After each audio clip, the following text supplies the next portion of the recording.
Hello everyone, मैं हूं कोमल और आप देख रहे हैं मदर्स डिग्निटी। तो चलिए आज कुछ हम लोग नया सीखते हैं। चलिए देखते हैं आज का हमारा टॉपिक क्या है।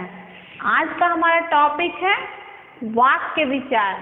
क्या है आज का हमारा टॉपिक? आज का टॉपिक है वाक्य विचार।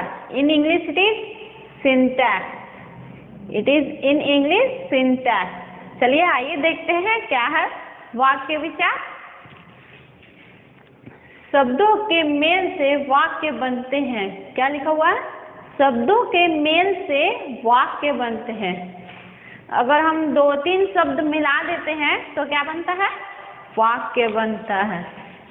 वाक्य में शब्द सही क्रम में लिखे जाते हैं। क्या लिखा हुआ है? वाक्य में शब्द सही क्रम में लिखे जाते हैं।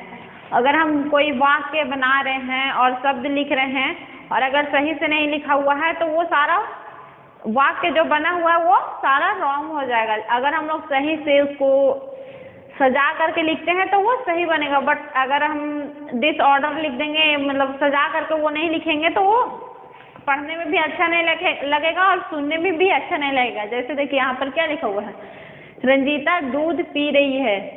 ये क्या है? वाक्य एक है, ये एक वाक्य है। रंजीता दूध पी रही है, तो ये एक वाक्य है जो कि सही से सजा करके लिखा हुआ है। और अगर हम इसी को अटपटा सा लिख देंगे, उल्टा सीधा करके लिख देंगे तो ये वाक्य अच्छा नहीं लगेगा सुनने में भी और ये देखने में भी अच्छा नहीं लगेगा, क्योंकि लिखा हुआ है तो अच्छा नहीं लगेगा और ये सही वाक्य भी नहीं होगा, ये रॉन्ग हो जाएगा।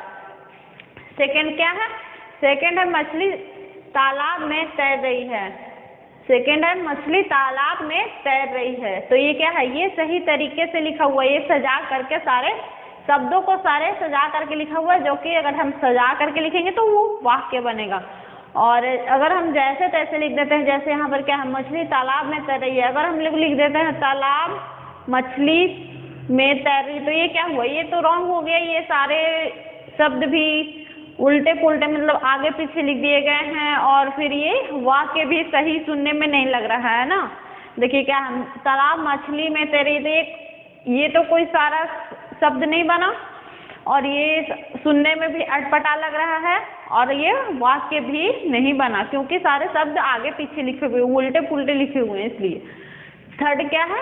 थर्ड है यह बिल्ली है।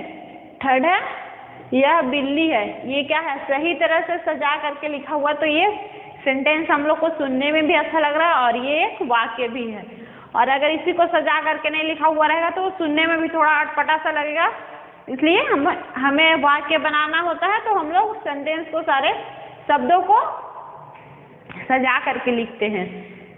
और एक और क्या है, ये बच्चे खेल रहे हैं। बच्चे खेल रहे हैं, तो ये सारा क्या है? ये सारे शब्दों को अच्छी तरह से सजा करके लिखा हुआ है, तो हम लोग को ये पढ़ने में भी थोड़ा अच्छा लग रहा है, सुनने में भी अच्छा लग रहा है। अगर अटपटा सा लिखा हुआ रहेगा तो पढ़ने में भी थोड़ा सा प्रॉब्लम होगा और सुनने में तो और भी ज़्यादा अच्छा नहीं लगेगा।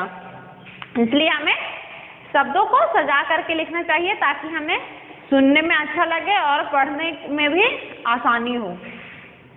चलिए आगे देखते हैं क्या है। शब्दों के क्रमबद्ध मेल को वाक्य कहते हैं। शब्दों के क्रमबद्ध मेल को वाक्य कहते हैं, जिससे अर्थ पूरी तरह स्पष्ट हो जाता है। एक बार फिर से देखेंगे। शब्दों के क्रमबद्ध मेल को वाक्य कहते हैं, जिससे अर्थ पूरी तरह स्पष्ट हो जाता है। अगर हम कोई शब्द लिख रहे हैं और शब्द अच्छी तरह से, जैसे यहाँ पर क्या लिखा हुआ है, रंजीता दूध पी रही है, तो ये एक लाइन में लिखा हुआ है, अच्छे से सजा करके लिखा हुआ है। ये सारे सजा करके लिखे हुए। यहाँ पर क्या है, मोहन ने पत्र लिखा, ये है एक वाक्य और ये वाक्य को अच्छी तरह से सजा करके अरेंज करके लिखा हुआ है, तो ये हम लोग को सुनने में भी अच्छा लग रहा है और पढ़ने में भी अच्छा लग रहा है कि ये सही तरह से लिखा हुआ है, एक लाइन में लिखा हुआ है, एक क्रमबद्ध में लिखा हुआ है। क्रमबद्ध में सारे सजा करके लिखे हुए हैं। और अगर हम इसी को क्रमबद्ध में नहीं लिखेंगे, अच्छी तरह से नहीं लिखेंगे, तो हम लोग को सुनने में भी थोड़ा सा अच्छा नहीं लगेगा और पढ़ने में भी थोड़ा सा और अटपटा लगेगा। इसलिए हमें शब्दों को सजा करके लिखना चाहिए अच्छी तरह से और क्रमबद्ध में लिखना चाहिए, ताकि हमें पढ़ने में भी आसानी हो और सुनने वालों को अच्छा भी लगे। अगर हम लोग सब सजा करके नहीं लिखेंगे तो बहुत ये वाक्य जो बनेगा वो अच्छा नहीं लगेगा सुनने में, वो थोड़ा सा अटपटा सा लगेगा। चलिए देखते हैं हाँ आगे क्या है। वाक्य के भाग, पार्ट्स ऑफ सेंटेंस। वाक्य के भाग, पार्ट्स ऑफ सेंटेंस। सेंटेंस के कितने भाग होते हैं क्या आपको पता है? अगर नहीं पता है तो मैं बताती हूँ। वाक्य के कितने भाग होते हैं? वाक्य के 2 भाग होते हैं। कितने भाग होते हैं वाक्य के? वाक्य के 2 भाग होते हैं। चलिए आइए देखते हैं कौन कौन से होते हैं। पहला क्या है? पहला है उद्देश्य। पहला है उद्देश्य एंड दूसरा है विधेय। पहला है उद्देश्य एंड दूसरा है विधेय। तो चलिए देखते हैं उद्देश्य क्या है एंड विधेय क्या है। उद्देश्य क्या है एंड विधेय क्या है? चलिए आइए देखते हैं। ये फर्स्ट नंबर उद्देश्य। उद्देश्य को इंग्लिश में क्या कहा जाता है? सब्जेक्ट। उद्देश्य को इंग्लिश में सब्जेक्ट कहा जाता है। वाक्य में जिसके बारे में बात कही जाए उसे उद्देश्य कहते हैं। क्या कहते हैं? देखिए फिर से हम लोग देखते हैं। वाक्य में जिसके बारे में बात कही जाए उसे उद्देश्य कहते हैं। जैसे हम लोग किसी के बारे में बात कर रहे हैं, यहाँ पर हम लोग देखते हैं एक सेंटेंस लेते हैं यहाँ से। ये क्या है? गीता लिखा हुआ है, गीता। और यहाँ पर क्या है? खाना खा रही है। गीता खाना खा रही है। तो यहाँ पर क्या बोल रहा है? वाक्य में जिसके बारे में बात कही जाए उसे उद्देश्य कहते हैं। तो यहाँ पर बात किसके बारे में कही जा रही है? गीता के बारे में। बात जो है यहाँ पर कही जा रही है वो किसके बारे में है? गीता के बारे में है ना। तो गीता का जो उद्देश्य, यहाँ तो उद्देश्य में गीता हो गया, लेकिन विधेय में क्या है? खाना खा रही है। तो हम लोग क्या बोल रहे हैं? यहाँ पर जो खाना खा रही है वो किसके बारे में कहा जा रहा है? गीता के बारे में। तो ये क्या हुआ? उद्देश्य हुआ। और सेकंड क्या है? सेकंड है विधेय। विधेय को इंग्लिश में क्या कहा जाता है? विधेय को इंग्लिश में प्रेडिकेट कहा जाता है। विधेय को इंग्लिश में प्रेडिकेट कहा जाता है। चलिए आइए देखते हैं प्रेडिकेट का डेफिनेशन। उद्देश्य के विषय में जो कुछ भी कहा जाता है उसे विधेय कहते हैं। एक बार फिर से देखते हैं। उद्देश्य के विषय में जो कुछ भी कहा जाता है उसे विधेय कहते हैं। जैसे हम लोग यहाँ पर क्या बात कर रहे हैं? यहाँ क्या लिखा हुआ है? हार्दिक लिखा हुआ है। तो ये क्या है? ये उद्देश्य है। उद्देश्य है यहाँ हार्दिक। हार्दिक के बारे में हम लोग क्या बात कर रहे हैं? बाजार गया है।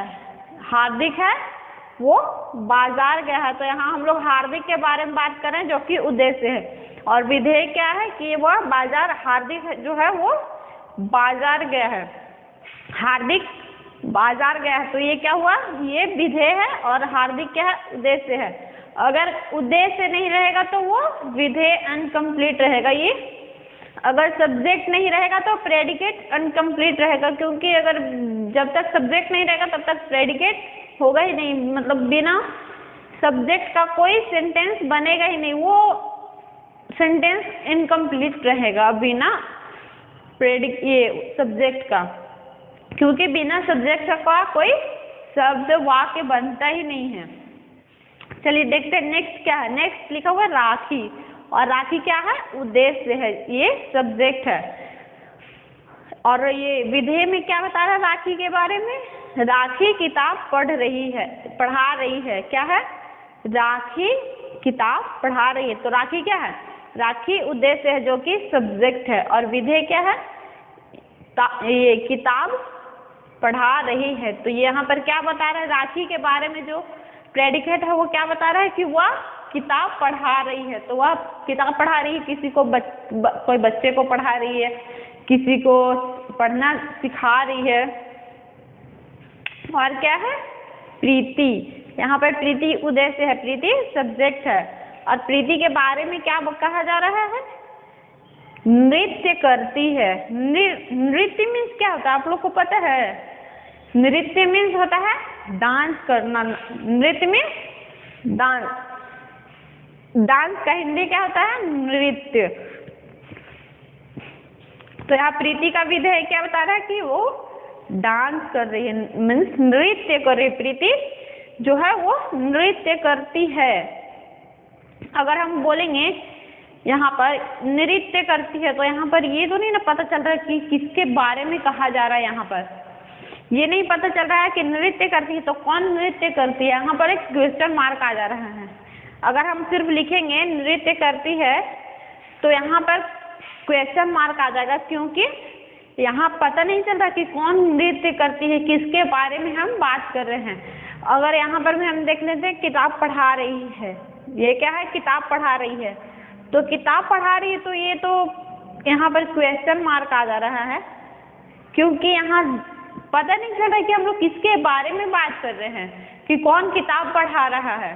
तो अगर सब्जेक्ट नहीं रहेगा तो प्रेडिकेट क्या रहेगा, इनकम्प्लीट रहेगा। वो सब ये प्रेडिकेट डिपेंड रहता है किस पर, सब्जेक्ट पर, क्योंकि बिना सब्जेक्ट का प्रेडिकेट कंप्लीट होगा ही नहीं। बिना उद्देश्य का विधेय कंप्लीट नहीं होगा। देखिए यहाँ पर क्या सेंटेंस लिखा हुआ, खाना खा रही है। तो यहाँ पर तो ये नहीं ना पता चल रहा है कि कौन खाना खा रही है।